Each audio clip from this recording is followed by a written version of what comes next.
we are going to discuss about calibration and intermediate check of equipment. All of you are from accredited laboratories, you are all stalwarts, so you know what is calibration and intermediate check. In order to ensure the technical validity of the test results reported by the laboratories, it is necessary to calibrate the equipment periodically. It is equally necessary to check the intermediate check of the various equipments from time to time to ensure that the calibration status is not affected. Right. What is calibration exactly? Calibration is the process of comparing the measurement instrument with a standard of measurement. For example, you are purchasing a gold. 50 grams of gold you are purchasing from the shop actually. You bring it and weigh it in your laboratory. You got a laboratory balance, it is showing 48 grams only. It will not be acceptable. So similarly, whatever measurements we do in our laboratory should be comparable to national or international standards of measurement. So the calibration is necessary to establish the relationship between the values indicated by the measuring instrument and the national or international standards of measurement.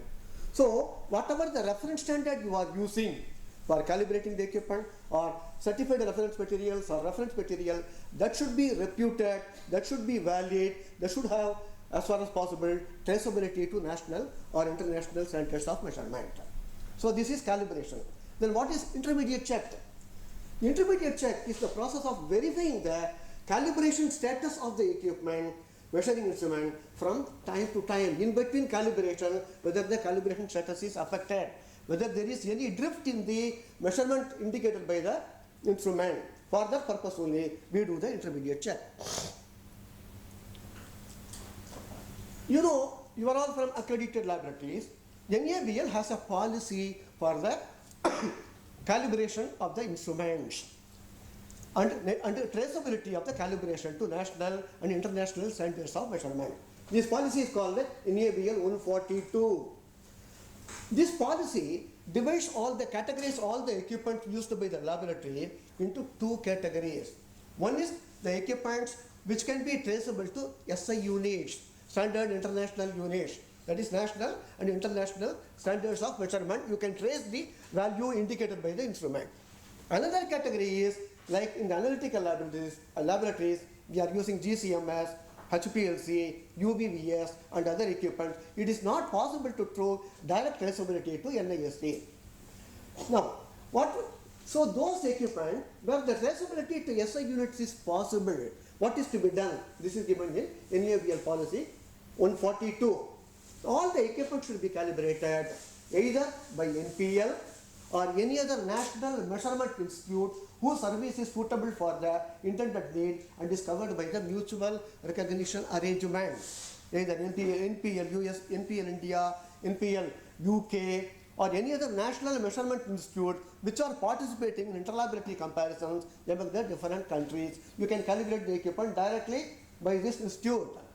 Alternatively, you can calibrate the equipment by any of the accredited laboratories, NABL accredited laboratories or UCAS accredited laboratories or any laboratory which is accredited by APLAC, ILAC or IASE or European Cooperation for Accreditation, it is okay. Both are taken as evidence of traceability.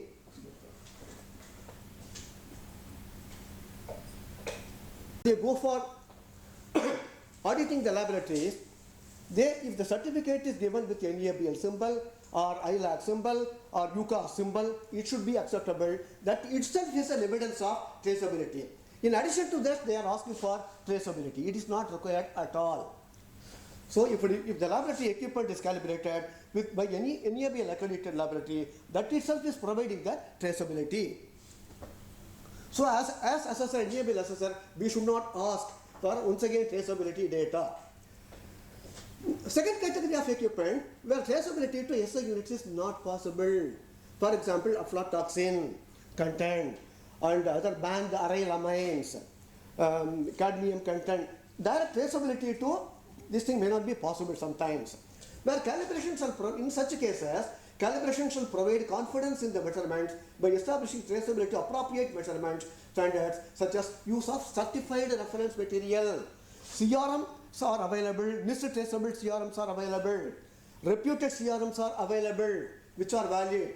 Use of certified reference material provided by a competent supplier to give you reliable physical or chemical characterization of a material. You have to use matrix CRM. Wherever matrix CRMs are available, you have to use matrix based CRM only. Where matrix CRM is not available, you have to spike the pure material what is available. Suppose we want to find out aflatoxin content in milk. So we have got CRMs of aflatoxin only. So we have to take milk sample which is free from aflatoxin content. We have to spike in the milk sample and then see what is the recovery. During the calibration, this is what is to be done. So once again, use of specified methods under consensus standards is necessary when you use this CRM or RMs. In some cases, it is not possible to get the equipments calibrated by NABL accredited laboratories, nor pure CRMs are available, valid CRMs are available, valid RMs are available. In such cases, NABL 142 says that you can use pure chemicals, what is available on earth. So when we go as assessor, we cannot say CRMs are not available for such a parameter. European Union, American developed countries, they are going on adding more and more hazardous goods in the banned list. For some of them, CRMs are not available. For some of them, reference materials are not available. Then how do you test in the laboratory for the presence of or absence of these analytes? In such cases, NABL permits you to use what ultra pure chemical, whatever is available as on today, apply the correction factor for that. You can use that. If that, in addition to that, what you have to do in such cases where calibration is not possible, you have to participate in a suitable program of interlaboratory comparisons. Normally, as per NABL requirement, laboratories have to participate once in 4 years for each test parameter for each product. For such equipments, where calibration, direct calibration by NPL or NABL accredited laboratory or CRMs are not available, in such cases, you have to participate in interlaboratory comparisons or proficiency testing at a higher frequency level to ensure the confidence in the test results reported by the laboratory. Okay. Now, whenever you do attempt calibration in your laboratory, what are all the things to be taken care of?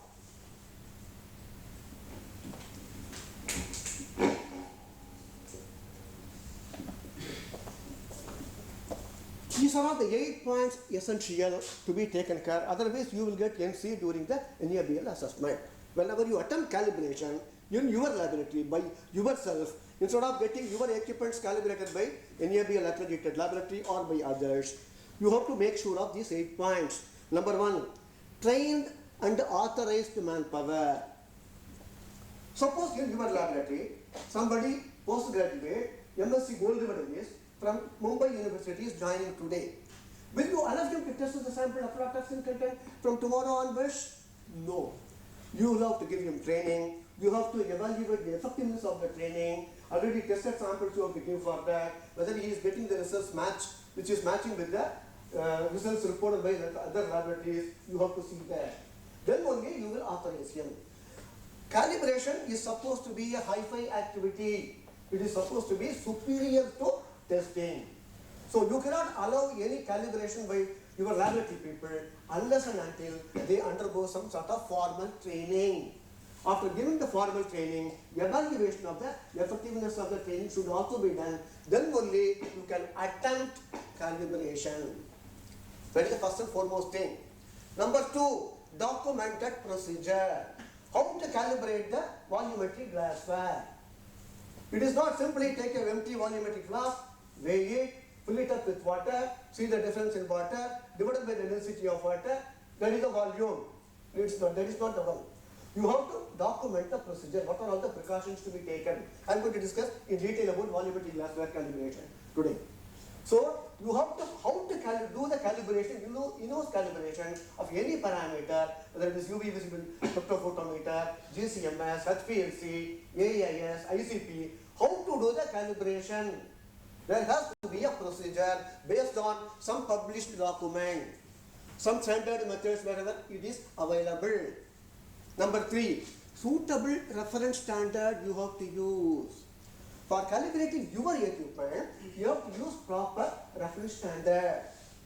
For example, you want to calibrate a scale. You cannot calibrate a scale with another scale. Scale has got a readability of 0.1 centimeter. So if you want to calibrate a scale, you have to calibrate with a vernier caliper, which has got better resolution, better readability. Similarly, for calibrating analytical equipment, you should have proper CRMs, ultra pure chemicals, where the values are given by reputed organizations like Dr. Ehrenstoffer, Chemical Center, where suitable reference standards or reference material should be available. Next is,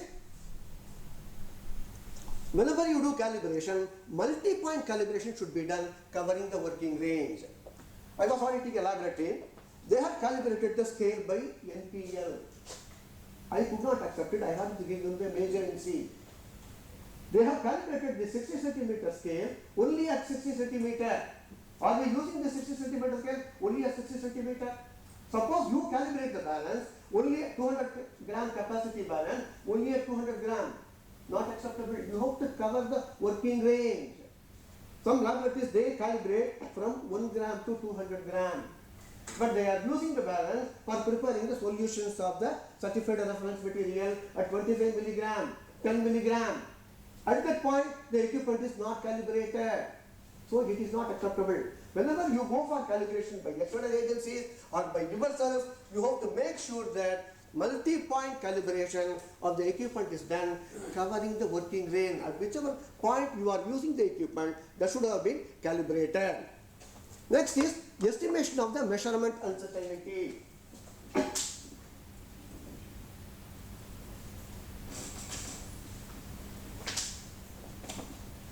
Whenever you calibrate your equipments, you have to estimate the uncertainty. This is mandatory. For example, glassware you are calibrating. You should know how to estimate the uncertainty. The uncertainty of your burette, your pipette, your volumetric class, they are going to be considered when you calculate the uncertainty for the particular test parameter. So it is another mandatory requirement when you do for the calibration. Next point is acceptable limit in calibration. I have gone to the laboratory. They have calibrated the equipment where it is calibrated. When I saw the values at 1 gram, the reference value is 1.002 gram. The thermometer, the balance is showing 1.102. At 5 grams, 5.4. At 10 grams, 11.5. Is it acceptable? So we have got the calibration. They show me the calibration certificate also. This is not at all acceptable. Whenever you do calibration of any equipment, you should define what is the acceptable limit in calibration at each calibration point. 1 gram means the deviation from the nominal, from the reference value should not be more than certain level. So similarly, when you calibrate your muffled furnace, your oven, your water bar, your scale, all the equipments, you have to define acceptable limit in the calibration. You have to define the calibration frequency for each and every equipment. Annually, you have to prepare a calibration program. At what frequency you are going to calibrate your equipment, that should be documented. This frequency depends upon the usage of the equipment. If the equipment is used more and more, by more and more people, more and more times, the frequency should be reduced. Controlling the environmental conditions.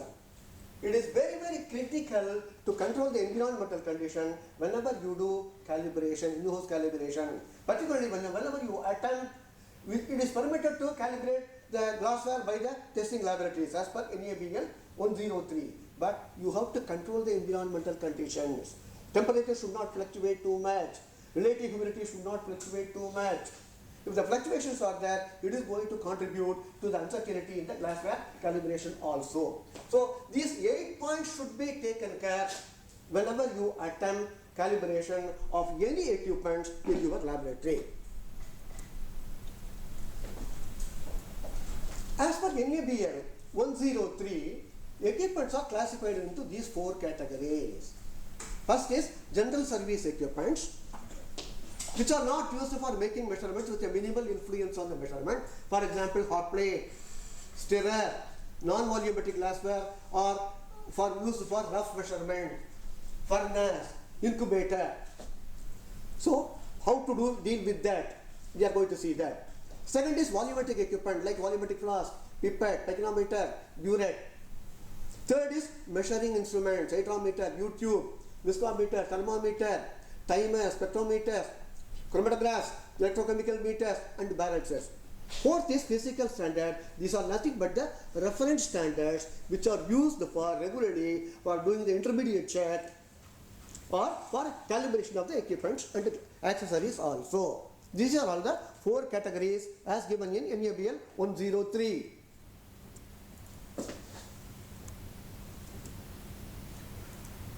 Okay, it's not going further.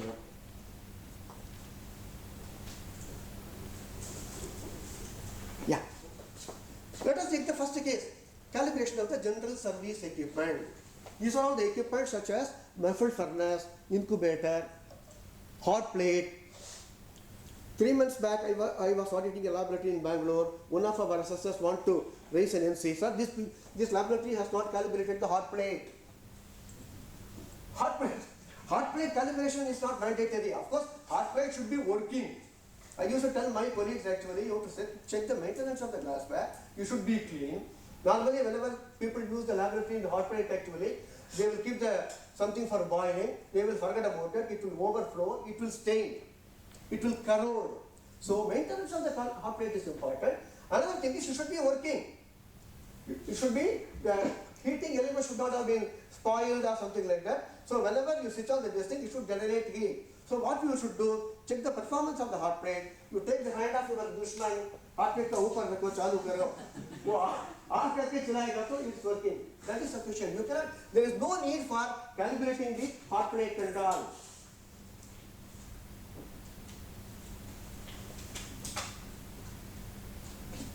But water bath, muffled furnace, oven, incubator, you will have to calibrate. If the test method says you have to maintain temperature of 37 plus or minus 1 degree centigrade. Whenever you do color phosphorus preparation, in case of chemical testing, we do that. Whenever you extract formaldehyde, 40 plus or minus 1 degree centigrade, ban the arylamines or aflatoxin content at 70 plus or minus 2 degrees centigrade. It is necessary to calibrate the general service equipment. You can use proper reference standards and you can do the in-house calibration of such equipments. But provided you take care of the earlier 8 points I told you, if you take care of the 8 points, you can attempt the calibration. Next is calibration of volumetric equipment. Volumetric equipment like burette, pipette, volumetric flask, etc. You have to do by the gravimetric method only. For the highest accuracy, measurements can often be made by mass depending upon the properly calibrated weighing mechanism with the traceability to accredited calibration laboratories in India or abroad rather than by volume. Some assessors, they say that one set of glassware you get it calibrated externally. All the remaining glassware you do yourself or you do with the model, whatever you are having with that. That is not correct actually. The measurement uncertainty by volumetric method will be very, very high. So whenever you calibrate any of the volumetric glassware, burette, pipette, volumetric flask, you should do by gravimetric method only. That means by weighing using suitable balance of suitable capacity and sensitivity only you have to use it. Gravimetric method consists of weighing the volumetric apparatus under calibration when empty and again when full. The procedure adopted, the use of reference links or marks to have the purpose to provide an exact measure of the liquid volume, and the draining or drying procedures that should be followed carefully because they all affect the measurements.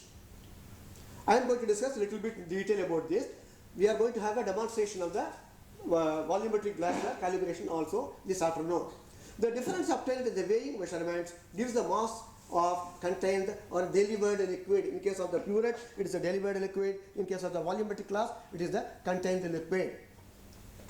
NABL has published a document L2204. It is freely downloadable from the website of NABL. What type of balance you have to use for calibrating different volumetric glassware, it is given there. For volume in the range of 100 microliter to 10 ml, you have to use minimum 0.1 mg balance is required. For volume from 10 ml to 1000 ml, up to 1000 ml volumetric glass, you can use 1 mg balance is required of suitable capacity, of course. For volume in the range of 1000 ml to 2000 ml, 10 mg is required. So you should have proper balance. For micropipette, you need a micro balance if the volume is less than 10 microliter. Dual range balances, which are giving 5-digit balances, are available. They are up to 40 or 80 grams, they will give 5 digits. Above 40 or 80 grams, they will show 4 digits, metal balance, sartorius balance. Such balances can be used for the volumetric calibration of micropipette in the range of 10 microliter to 100 microliter. For volume above 100 microliter, you have to use 0.1 milligram or 4-digit balance is good enough. These are all the frequency of calibration of the equipments broadly given in accordance with NABL 103. Instruments such as balance, hydrometers, viscometers, thermometers and timers, they should be done by accredited calibration laboratory only. Don't attempt balance calibration by you unless you have got proper reference standard. Minimum F1 class weight you should have. Weights can be broadly classified into 7 categories. The weights used by different laboratories, calibration laboratories and testing laboratories can be broadly classified into 7 categories. These are E1 class weight, E2, F1, F2, M1, M2 and M3. NPL is using E1 class weights. Calibration laboratories, within the laboratory, they are using E2 class weights. When the calibration laboratory, they come to your laboratory, testing laboratory and calibrate the balance, they use F1 class weights. As per NABL 103, whenever you do intermediate check of the equipment, as per the new document NABL 103, you have to use minimum F2 class weights you have to use. You cannot use weights which are conforming to M1, M2 and M3. How to classify the weights? E1, E2, F1, F2, M3. The deviation of the weight value, each weight has got a value, assigned value. Whenever you get it calibrated by an accredited calibration laboratory, it has got a value. How far it is deviating from the nominal value? In other words, maximum permissible error for each weight. For each of the 7 classes, it is given in OIML standard or 111.1. So you have to ensure that the maximum permissible error for the corresponding weight, whatever weight you are using, should be less than what is given in these classes of weights.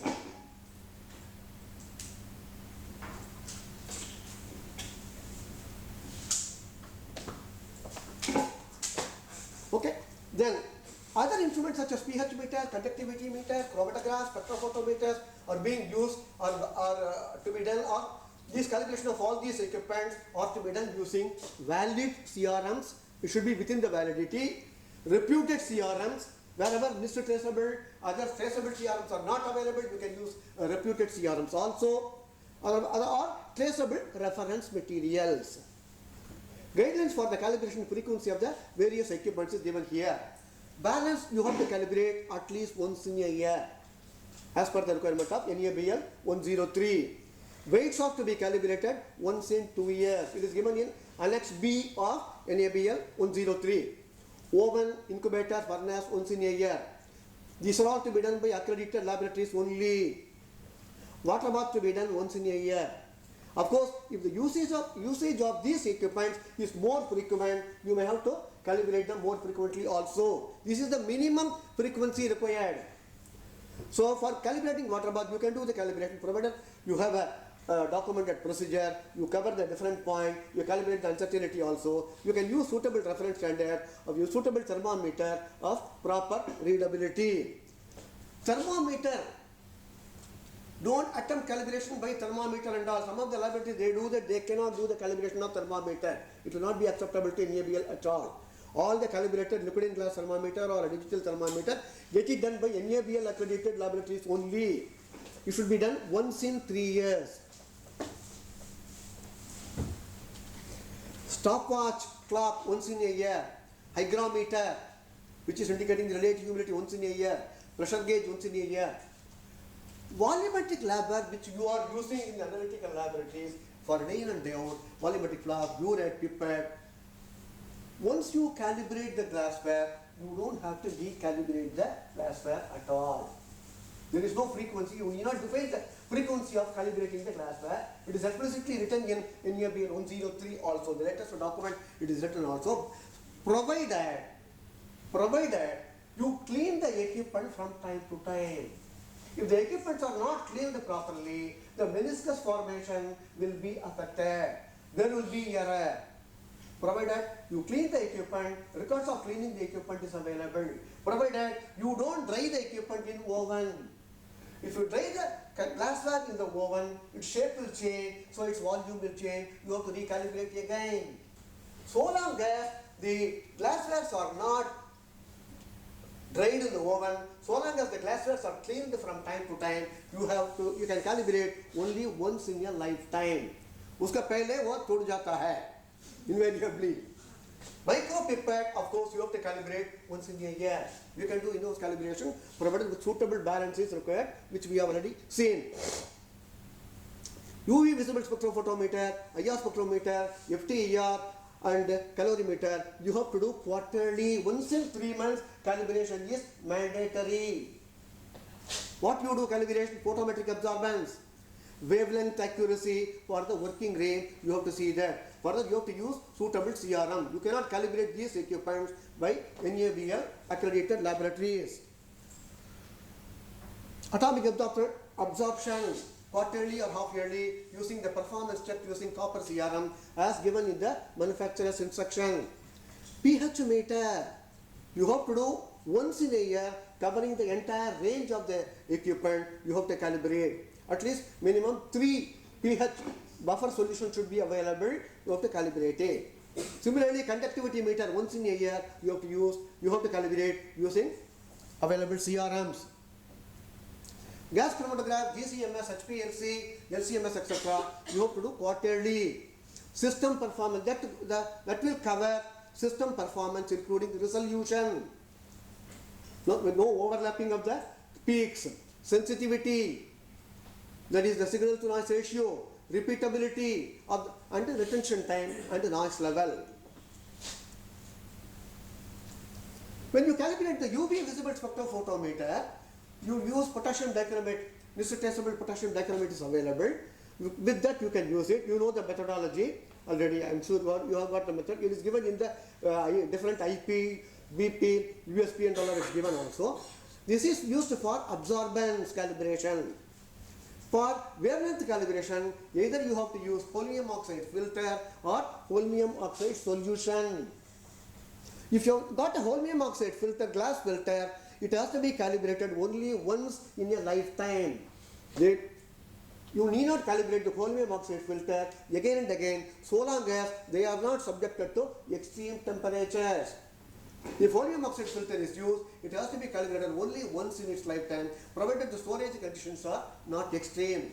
Apart from this, you have to do sterilite calibration also using potassium chloride at 1.2% volume, weight by volume. In a distilled water, absorbance should be more than 2%. So these are all known to you. Anyway, they are giving you the training notes. I thought it will be used as a ready reckoner. So wavelength calibration, if between 200 to 400 nanometer, it should be within plus or minus 1 nanometer, and more than 400 nanometer, 3 nanometer is allowed. Similarly, absorbance, when you do with the potassium dichromate, measure the absorbance at a different wavelengths. What is the permissible range? I have given here. You know already about all these things. Next is how to calibrate volumetric glassware.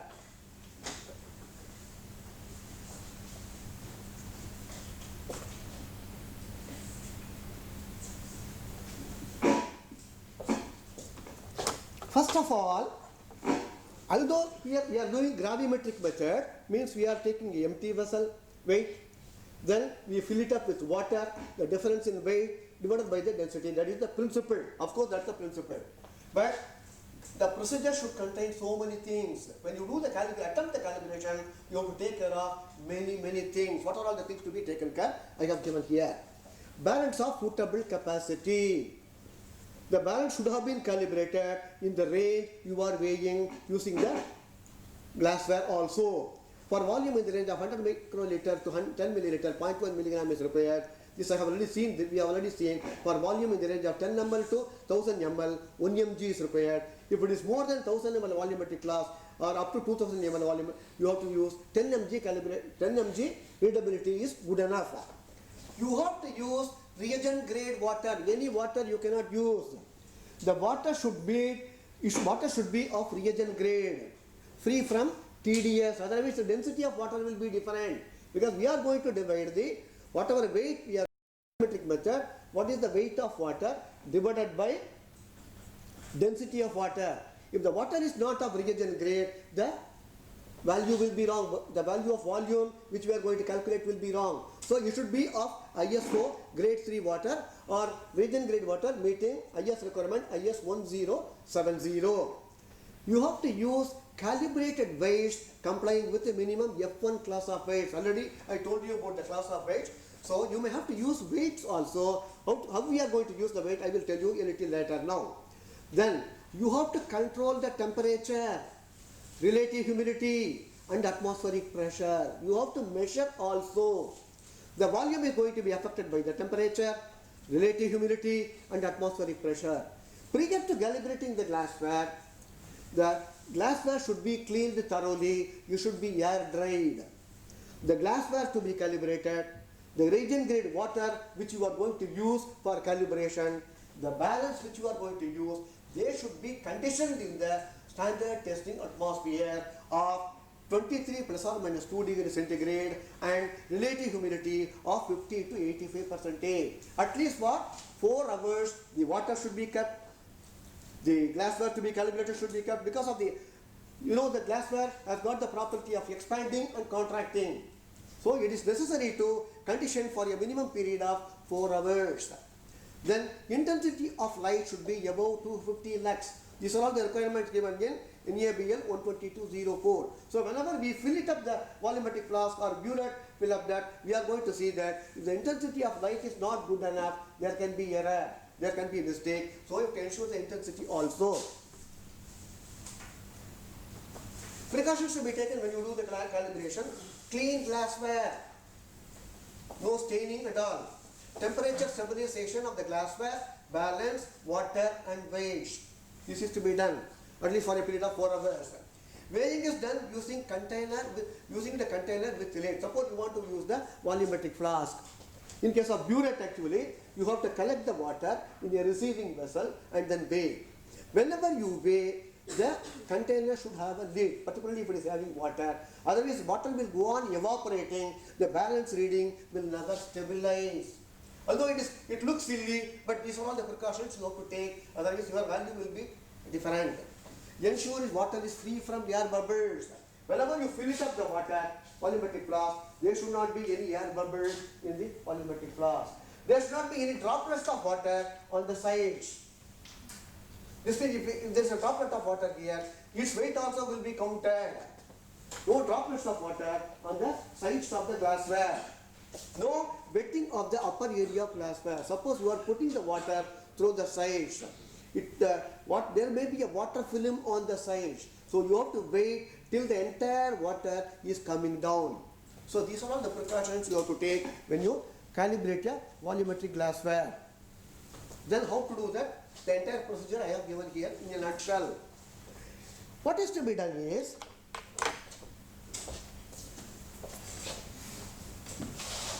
it may look silly, but this is the method given in ISO 4787.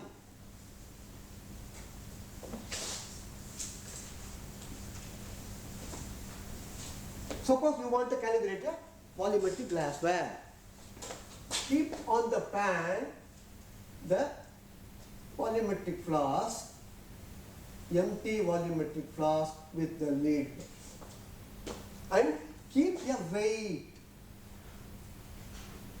The weight should be equal to whatever volume you are going to take, its weight in the weight of water in this particular volumetric flask. Suppose you are going to calibrate a 50 ml volumetric flask, use a 50 gram calibrated weight also. This is W1. Initially tear the balance. After tearing the balance, keep the dry glassware with the lid and a weight, a calibrated weight W1 here. Note down the reading R1, balance reading R1. Subsequently, fill it up with water.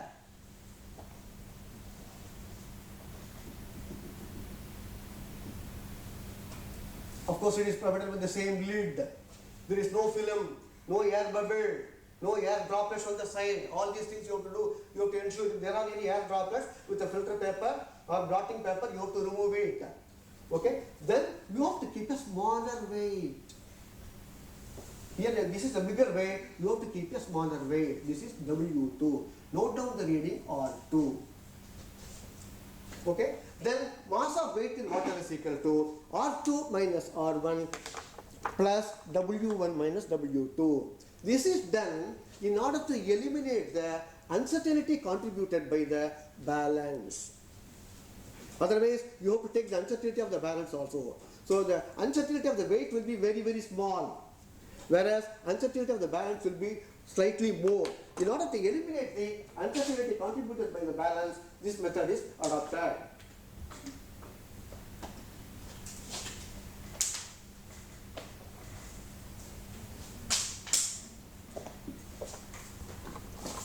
So mass of water is equal to R2 minus R1 plus W1 minus W2. Now, you have to calculate the volume of water. We are not interested in the weight, but we are interested only in the volume of water taken in the volumetric flask. The formula is Vm is equal to mW divided by rho W minus rho A into 1 minus rho A by rho S. You have to take into account rho W is the density of water, rho A is the density of air during the calibration, rho S is the density of waste used for calibration. For calculating rho W, you have to measure the temperature of water using a calibrated thermometer. Just prior to calibration and immediately after completion of the calibration, using a digital thermometer which is calibrated, measure the temperature of water. So, corresponding to this temperature of water, what is the density? From Google you can get it, from standard textbooks you can get it. So, MW is the volume, net volume of water, divided by rho W is the density of water, minus rho A is the density of air, minus into 1 minus rho A by rho S. Rho A is the density of air and rho S is the density of the material of the weight used. As far as possible, use stainless steel weights only. Stainless steel weight means its density is 7.95 gram per cc. It is given in the public domain also. How to calculate rho A? Rho A density of air is a complicated formula is given, but using Excel you can use it. Once you prepare this thing, it is easy to calculate. The density of air depends upon the air temperature, air pressure and atmospheric pressure at that particular place. So the laboratory should have a pressure, temperature and atmospheric pressure monitor. Digital monitors are available which are reasonable. You have to get it calibrated. So whenever you attempt glassware calibration in your laboratory, you should have a monitor, pressure, atmospheric pressure, temperature and relative humidity monitor, because these three values are going to come in the calculation of the volume and also in the uncertainty estimation. Now, as per the laws of the land, we cannot report the volume just like that. We have to calculate the volume at 27 degrees centigrade only.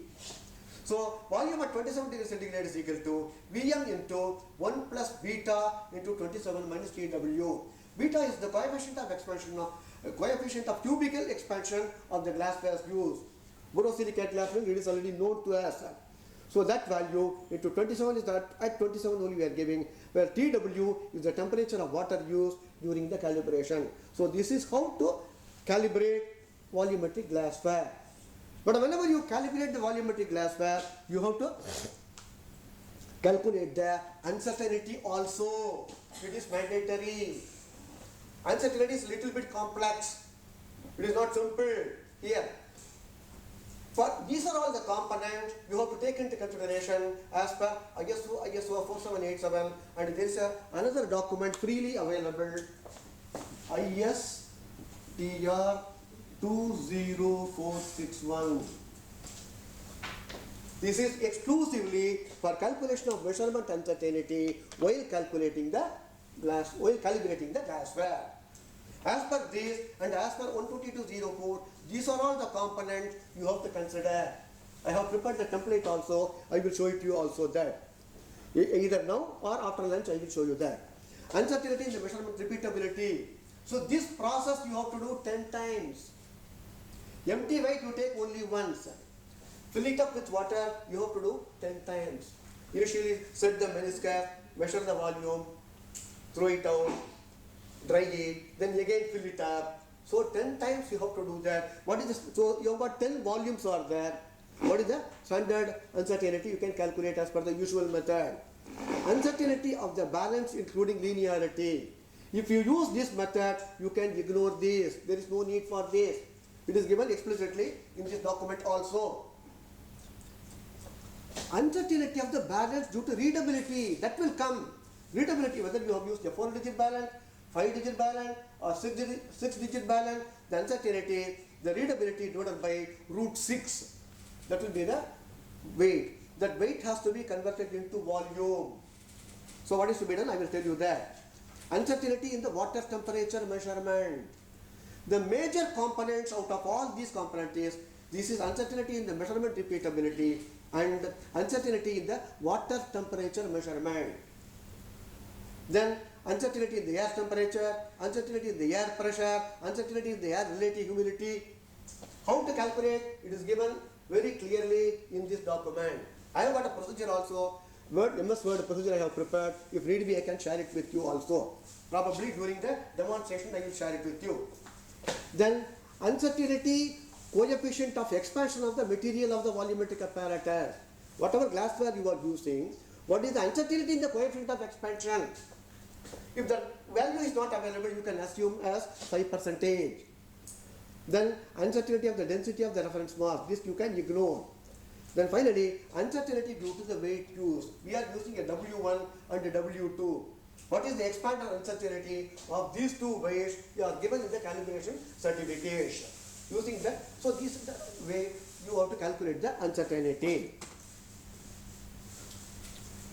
Now these are all already available with you probably. I thought I will give you for ready reference. What is the maximum permissible error for class A glassware and class B glassware in case of volumetric flask? For 1 ml volumetric flask to 1000 ml volumetric flask. Similarly, in case of 1 mark pipette, 1 ml to 100 ml for class A. In analytical laboratories, you have to use, it is mandatory to use only class A glassware. What is the burette uncertainty permissible? That depends upon not only the capacity, readability of the burette also. What is the permissible limit? It is given.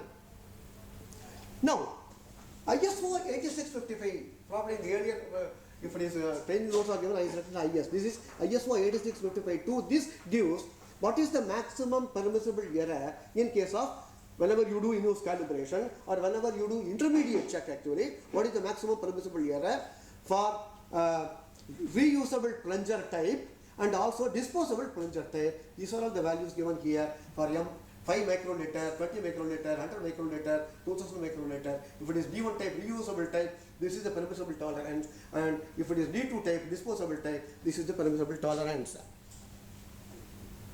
Now, next comes intermediate check of equipment.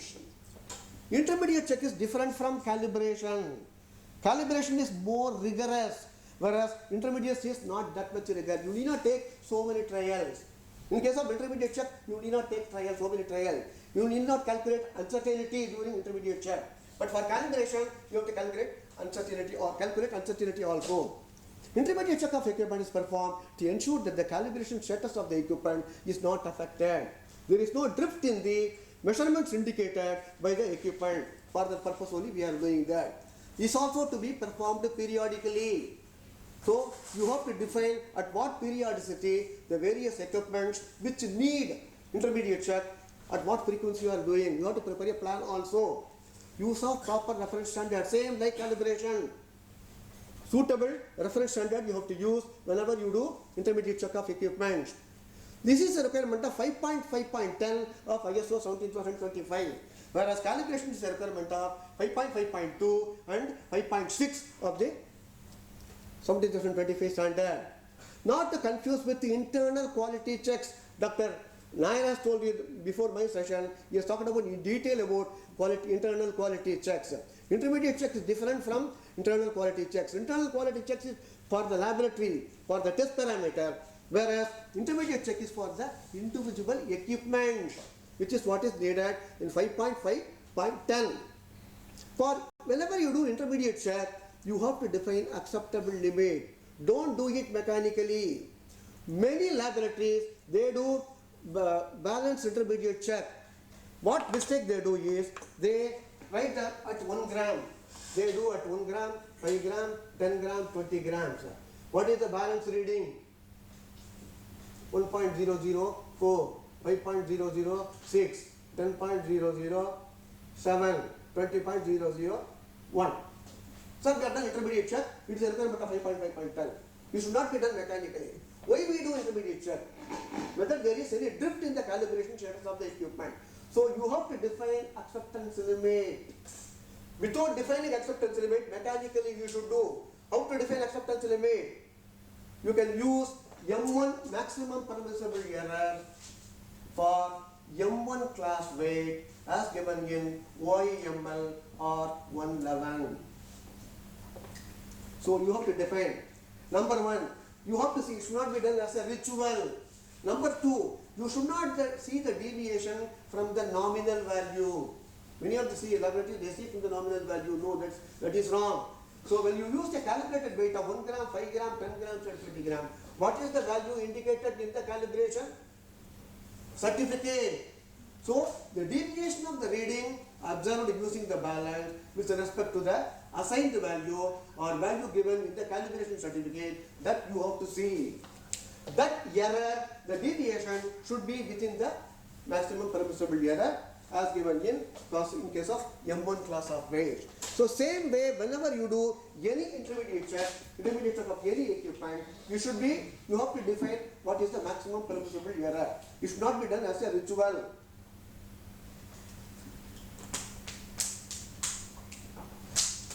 So whenever the difference is more than the maximum permissible limit, you have to register as a non-conforming testing work as per 4.9 of ISO 17025 standard, and you have to take proper corrective action. You may report results wrongly also. So what is the frequency of intermediate check? It is given in NABL 103. I'll quickly go through balance. You have to do once in a month, covering the working range of the balance. If you are using the balance for weighing 25 milligram of CRM for preparing the solution, the intermediate should take care of 25 milligram also. You have to use minimum F2 class weight. If you do not know the class of weight, whatever weight box you are using, throw it out, purchase minimum F2 class weight box, you have to use it. Otherwise you can get MC. Oven, incubator, at least once in a month, use calibrated temperature indicator, thermometer. Once in a year you have to do that. You have to use ice point, use ice prepared using distilled water and at other points of use. You have to do the thermometer. Calibration validity is for 3 years normally. You can define for within the 3 years, every year, using ice point or some other point of use, boiling point of water, you can verify that. Volumetric glassware, burette pipette, there is no need for intermediate check at all. Provided you clean the glassware from time to time, records of cleaning the glassware is available. Provided you don't dry the glassware in oven. Don't dry in oven at temperature above 50 degrees centigrade. UV visible, spectrophotometer, colorimeter, quarterly, you have to use proper CRMs. Atomic absorption spectrophotometer, every time, each time of use you have to use the CRM. ECMS, you have to check the signal to noise ratio, retention time, linearity, LOD. Depending upon the use, you have to decide the frequency. You have to use the CRMs.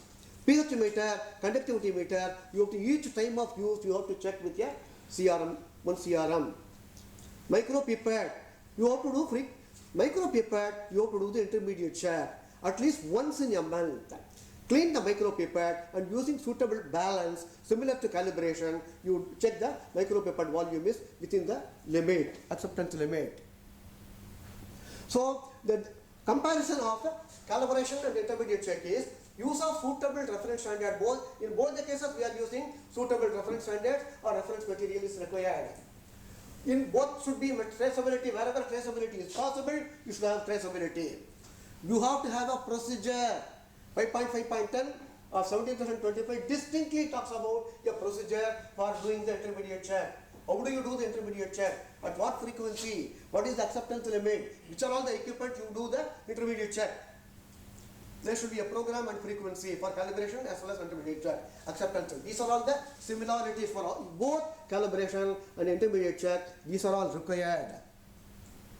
Differences. No need to calculate uncertainty for intermediate check. It need not be done rigorous. If you do only one trial, also okay. Whereas in case of calibration, 10 replicate readings are to be taken. So calibration is done as per 5.5.2 or 5.6 of 17,025, whereas intermediate check is done as per 5.5.10 of 17,025. Intermediate check of reference material, it is given in 5.6.3.3. We should not be confused with intermediate check of the equipment. Reference materials also we have to check it. How do we check? We are using suitable equipment. Whether the egg has come from the hen or hen has laid the egg, we are for using the equipment only. So this is performed to ensure that the concentration of the RM is not affected. This should be performed periodically. You have to define the frequency. Use proper equipment to perform the intermediate check of the reference material. Suppose you have prepared a working standard solution. You are using for 3 months. At least once in a month, the concentration you have to check it using the chromatographic equipment. Not to be confused with internal quality check, which is given in 5.9, and the intermediate check, which is given in 5.5.10. Here also you have to define acceptable limit. Don't do it mechanically. Suppose 50 ppm you have prepared. You are using it for 3 months. Second month you are injecting, you are getting 47 ppm. Can you use it? So there should be acceptable limit here also. Whenever it is exceeding, you have to register as a non-conforming testing work and take proper corrective action. So that's all I have to say. You can ask your questions.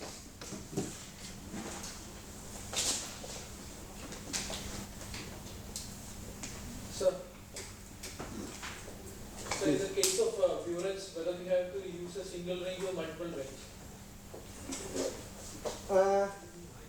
In case of, see, normally burette when you do the listing actually, 50 ml, entire 50 ml if you are calibrating, you use a 50 gram and some 1 gram weight you can use it actually. Intermediate check, whatever volume, this the guideline is that this weight should be equal to approximately the volume of water you are collecting. So the delivery vessel, suppose you are collecting the 50 ml, entire 50 ml you are collecting, then 25 ml you are collecting, second time, for third time 5 ml, so that you are calibrating the burette from 5 ml to 50 ml, covering the range of this thing. Okay, so you can 50 ml you can use 50 gram weight, 5 ml you can use 5 gram weight, 20 ml you can use 20 gram weight. That will be better. And what about you are going to calibrate only once, remember. You are not going to calibrate again and again, no need. Yeah. And what about the W2? W2, any weight you keep it, smaller weight, 1 gram weight. Only thing is make sure that this is of stainless steel make, both are of stainless steel make. This should not be aluminium weight. Because some of the brands, some of the weight bars, they give aluminium weights also. Because as you see in the formula we are using rho S. Rho S is the density of the material of the weights used. So if it is stainless steel, you can use 7.95 gram per cc or 8 gram per cc.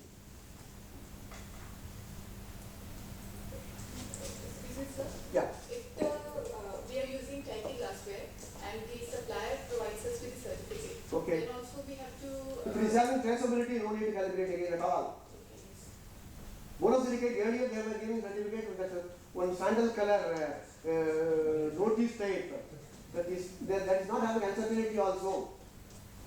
Provided it is having traceability, provided it is having uncertainty, accepted. Otherwise, you have to calculate it, calibrate it. You will be using so many glassware. NABL has certificate. It is practically impossible to get everything accredited by NABL accredited this thing. You can do no calibration. It is explicitly specified in NABL 103. But sir, what about the authorization certificate? Training. You have to undergo some sort of formal training, definitely, naturally. You have to calculate uncertainty as per ISO TR 20461. All these components which I have told you, you have to calculate it. But I will show you after lunch probably when we do the demonstration. I will start the procedure also with you. Although it looks a little bit complicated, once you understand it is very simple. Once you prepare the template, very easy. Excuse me, sir. Yeah. Sir, can we use double distilled water or bleach water for the calculation? Oh yes, you have to ensure compliance with IS 1070 or ISO 3696. Because in calibration laboratories, we get NC on that. Have you verified the quality of water? Although we are not analytical laboratories, I am associated with the calibration laboratory also. They check that aspect also. Quite rightly, because if it is containing salt, the density will be different.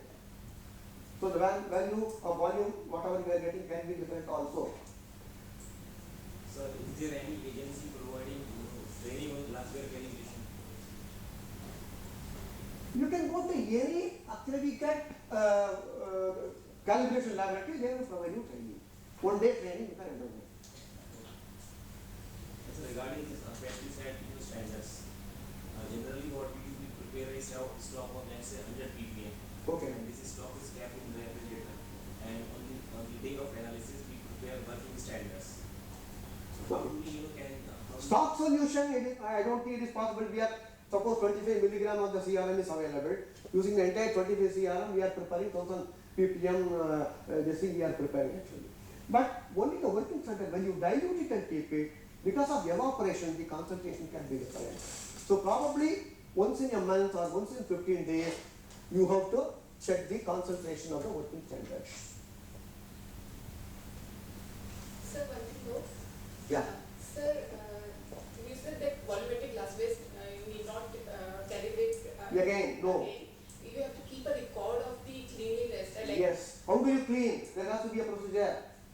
Just a procedure is The right. procedure and record. Record of what Evidence. kind, sir? Evidence of cleaning. That we clean it daily. Daily, What kind of log? depending upon the frequency of use, you have to clean. See, normally I don't raise MC like just like that.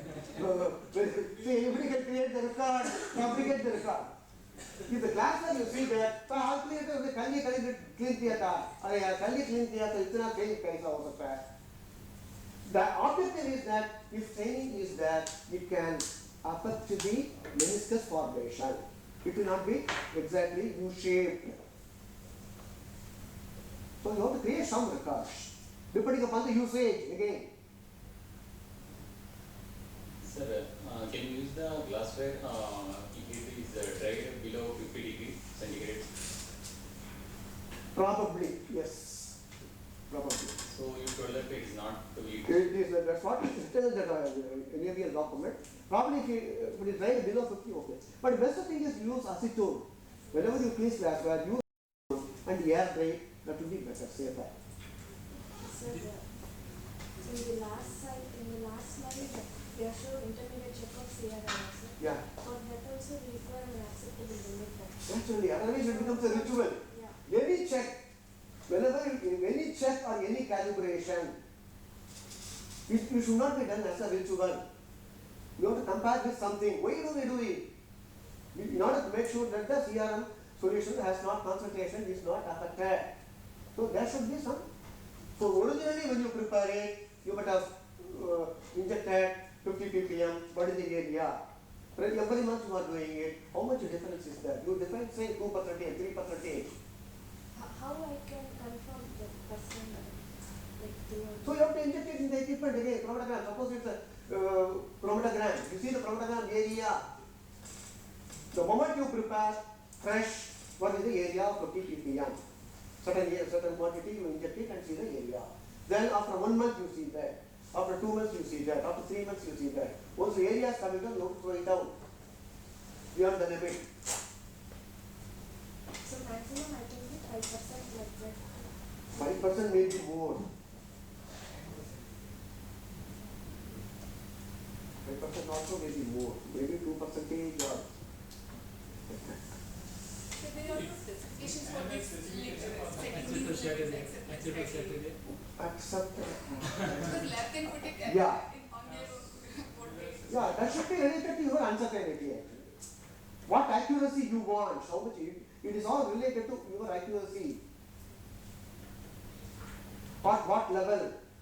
ppm level, ppb level, ppt level. It is mandatory to calibrate all the glassware, type A or type B. Definitely yes. So long as you are going to take the standard method says you have to take 25 ml of water. If you are using any glassware, it should be calibrated. Approximately, for example, pH of aqueous extract. Okay, pH of 100 ml you take in case of children's garments. We have to take the pH of aqueous extract. For all the exported garments, we have to undergo the pH of aqueous extract. Here, the standard says to take 2 plus or minus 0.05 grams of the fabric from different portions and put it in 100 ml of water, conical flask. Keep it in shaker for 2 hours. Decant the solution, measure the pH. Here, I need not take a volumetric flask or calibrated volumetric flask at all. Calibrated burette or pipette I need not take at all, because whether it is 100 ml or 99 ml or 101 ml, pH is not going to be changing. But when you are making up a solution, instead of 100 ml, if it is 99 ml volumetric flask, it is going to affect that. So you have to apply our common sense also. So whenever we do pH of aqueous extract test, although we are using a balance, although we are using a pipette, although we are using a timer, I don't consider, for calculating the uncertainty, I don't consider the balance uncertainty, I don't consider the pipette uncertainty, I don't consider the timer uncertainty, because they are not coming anywhere in the calculation. I consider only pH meter uncertainty, that's all. Otherwise, you have to use calibrated glassware only.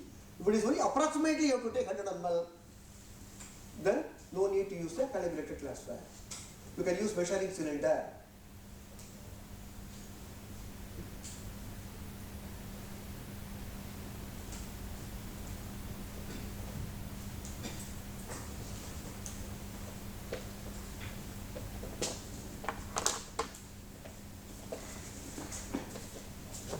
Thank you so much, sir, for giving an insight onto the theoretical part of intermediate checks and calibration. I think afternoon we will be having a demonstration that anyway it is in the labs, so you can see it how it is being done.